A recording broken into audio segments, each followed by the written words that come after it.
আসসালামু আলাইকুম প্রিয় দর্শক, অন্য মঞ্চের আলাপচারিতায় আপনাদের সকলকে আমন্ত্রণ জানাচ্ছি। বাংলাদেশের অন্তর্বর্তী সরকারকে হঠাৎ করে একসাথে দেশীয় ও বিদেশি মিত্রদের সামলাতে হচ্ছে। দেশের সবচেয়ে কাছের মিত্রের পক্ষ থেকে সেফ এক্সিট খোঁজা এবং উপদেষ্টাদের আখের গোছানোর অভিযোগ সরকার ভাবমূর্তির লেজে টান পড়েছে। খবর হলো, এনসিপি নেতাদের অভিযোগ শুধু কথার কথা নয়, দলটি একেবারে দলীয় ফোরামে বৈঠক করে সিদ্ধান্ত নিয়ে সরকার উপদেষ্টাদের বিরুদ্ধে তীর ছুড়েছেন। আর সরকার উপদেষ্টারা সেই অভিযোগের জবাবে পাল্টা চ্যালেঞ্জ ছুড়ে দিয়ে সমস্যাটির নতুন মেরুকরণ গড়ে দিয়েছেন। সরকার একাধিক উপদেষ্টা মনে করেন, এই বিতর্কটি শুধু একটি রাজনৈতিক গুঞ্জন শুরু করেনি, এটি অন্তর্বর্তী সরকারের নৈতিক ভিত্তি আর নিরপেক্ষতাকে কঠিন প্রশ্নের মুখে ঠেলে দিয়েছে। আবার সেই কাজটি করেছে তারাই যারা সরকারের সবচেয়ে কাছের বলে পরিচিত সেই নিয়োগকর্তা ছাত্ররাই।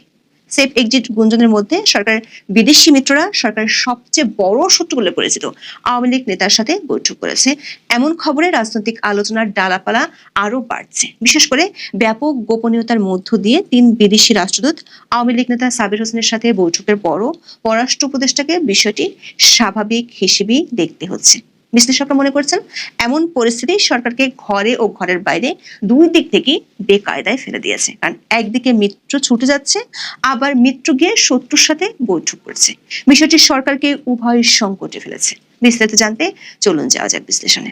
দেবপ্রিয় ভট্টাচার্য সরকার উপদেষ্টাদের সেফ এক্সিটের আলোচনা তুলেছিলেন। তিনি বলেছিলেন, সরকার উচিত চলে যাওয়ার রাস্তা খোঁজা। কিন্তু সরকার নিয়োগকর্তা বলে পরিচিত এনসিপির প্রধান নাহিদ ইসলাম একেবারে প্রকাশ্যে অভিযোগ করলেন, সরকারের কোনো কোনো উপদেষ্টা সেফ এক্সিট খুঁজছেন। গত শনিবার একটি বেসরকারি টেলিভিশনে দেওয়া সাক্ষাৎকারে জনাব নাহিদ এমন অভিযোগ করেন। বলেছেন, এই উপদেষ্টাদের কেউ কেউ এরই মধ্যে আখের গুছিয়ে নিয়েছেন। সেফ এক্সিটের জন্য তারা রাজনৈতিক দলগুলোর সাথে লিয়াজ করছেন। দর্শক, নাহিদ ইসলাম একসময় এই অন্তর্বর্তী সরকারের তথ্য মন্ত্রণালয়ের উপদেষ্টা ছিলেন, যিনি বৈষম্য বিরোধী ছাত্র আন্দোলনের সমন্বয়ক হিসেবে অভ্যুত্থানের পর সরকারে যোগ দেন।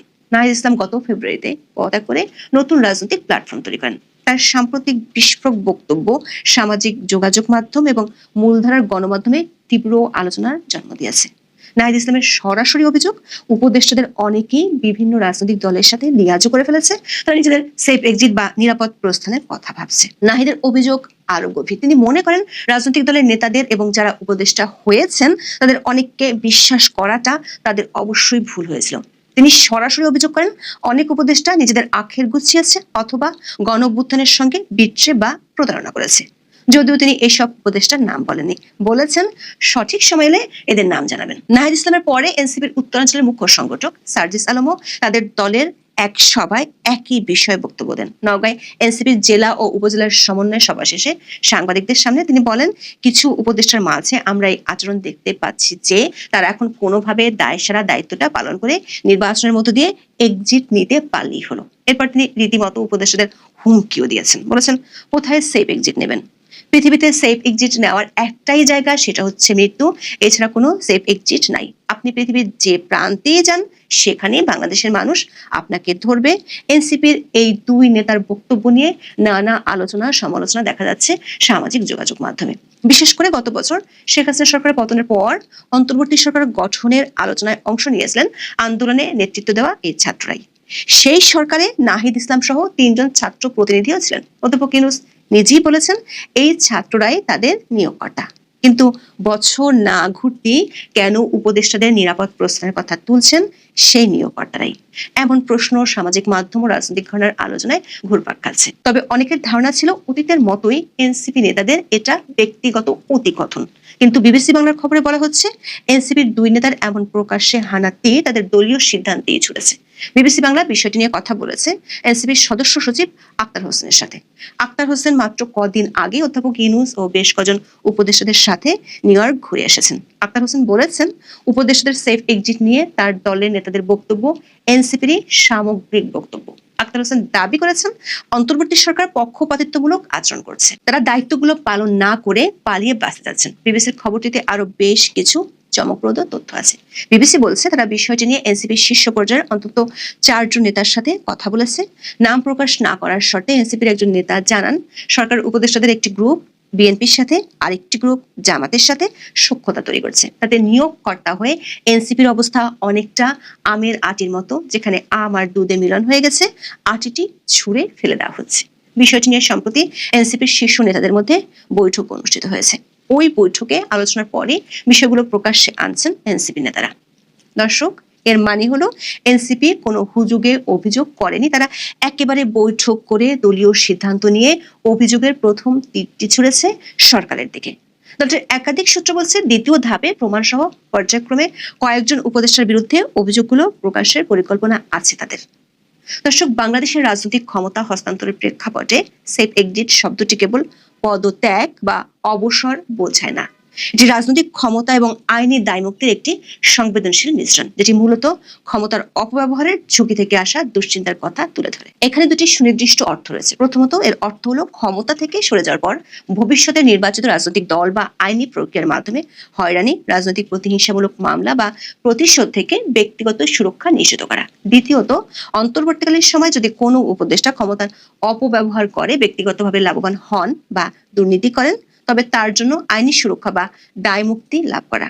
রাজনৈতিক বিশ্লেষকরা মনে করেন উপদেষ্টার দায়িত্ব পালন করতে না পারা ব্যর্থতা, তবে সেফ এক্সিটের প্রশ্ন আসলে সেটি মূলত একটা অনিয়মতান্ত্রিক পরিবর্তনের কথাই বোঝায়। আবার অনেকে বলছেন এনসিপি নির্বাচন বয়কটের কৌশলের অংশ শুরু হলো এটা দিয়ে।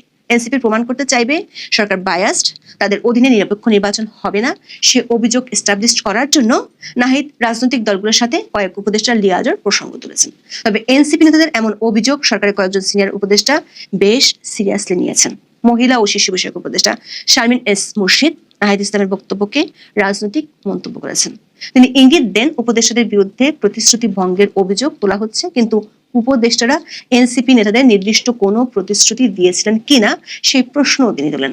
আবার নাহিদের খুব ঘনিষ্ঠ বলে পরিচিত পরিবেশ বিষয়ক উপদেষ্টা সৈয়দা রেজওয়ানা হাসান এই বিতর্কে স্পষ্ট অবস্থান নিয়েছেন।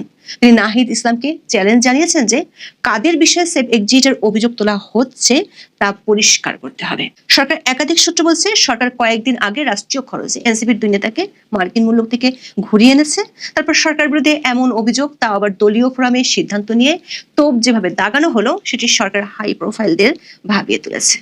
সূত্রগুলো বলছে সরকারে এখনো 2 ছাত্র উপদেষ্টা রয়ে গেছে, তাদেরকে নির্বাচনের আগে পদত্যাগের জন্য চাপ দেয়া হতে পারে।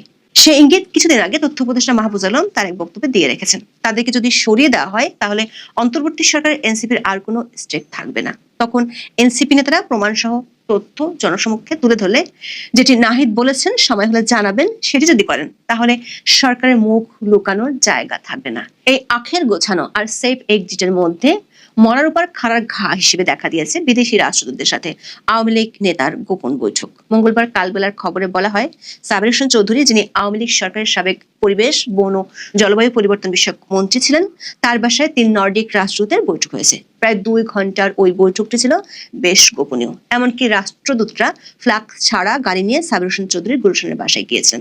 সামাজিক মাধ্যমে সেই বৈঠকের একটি ছবিও ভাইরাল হয়েছে। 3 রাষ্ট্রদূতের এই বৈঠকের খবরটি অস্বীকার করেনি সরকার পররাষ্ট্র উপদেষ্টা তৌহিদ হোসেন। তিনি দাবি করেছেন রাষ্ট্রদূতরা যে কারো বাসায় যেতে পারেন, এটা অস্বাভাবিক কিছু না। দর্শক, রাষ্ট্রদূতরা ফ্ল্যাগ ছাড়া কেন যাবেন সে প্রশ্ন কিন্তু থেকেই যাচ্ছে।